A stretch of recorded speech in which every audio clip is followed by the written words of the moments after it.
الحمد للہ رب العالمین والصلاة والسلام علی اشرف الانبیاء والمرسلین۔ میرے پیارے بھائیوں اور دوستوں، آج کا موضوع ہے ہمارا اللہ پر توکل اور اسی پر بھروسہ۔ دوستوں، توکل ایمان کی ایک بڑی علامت ہے۔ توکل کا مطلب یہ ہے دوستوں کہ بندہ ظاہری اسباب اختیار کرے مگر دل کا سہارا صرف اللہ تعالیٰ پر رکھے۔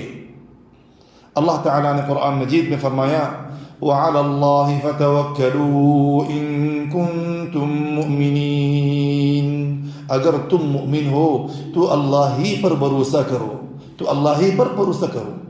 اور ایک جگہ میں فرمایا اللہ پاک رب العزت نے وَمَن يَتَوَكَّلْ عَلَى اللَّهِ فَهُوَ حَسْبُهُ، جو شخص اللہ پر بھروسہ کرے اللہ اس کے لیے کافی ہے۔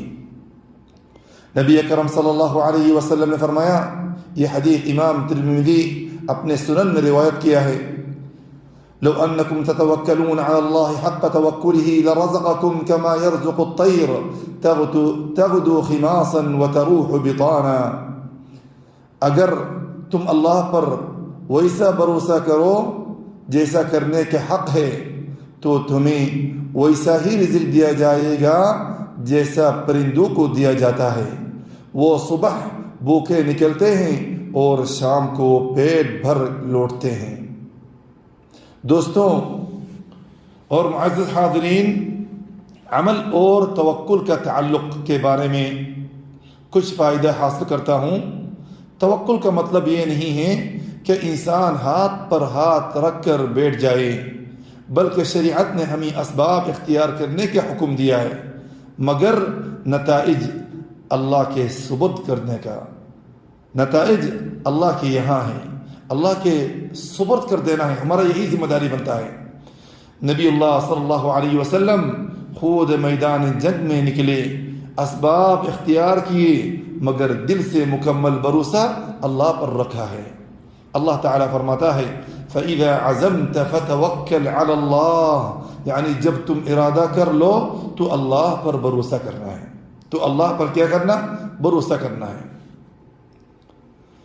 تو دوستوں، توکل کا کیا فوائد ہے؟ توکل کا کیا فوائد ہے اور ثمرات ہے؟ توکل کے فوائد میں سے سب سے پہلے دل کو سکون اور اطمینان ملتا ہے۔ دوسرے نمبر، مشکلات میں اللہ کی مدد حاصل ہوتی ہے۔ 3، مایوسی اور خوف سے نجات ملتی ہے۔ 4، اللہ اپنے بندے کے لیے راستے آسان کر دیتا ہے۔ وَمَن يَتَوَكَّلْ عَلَى اللَّهِ فَهُوَ حَسْبُهُ، جو شخص اللہ پر بھروسہ کرے اللہ اس کے لیے کافی ہے۔ خلاصہ کلام دوستوں،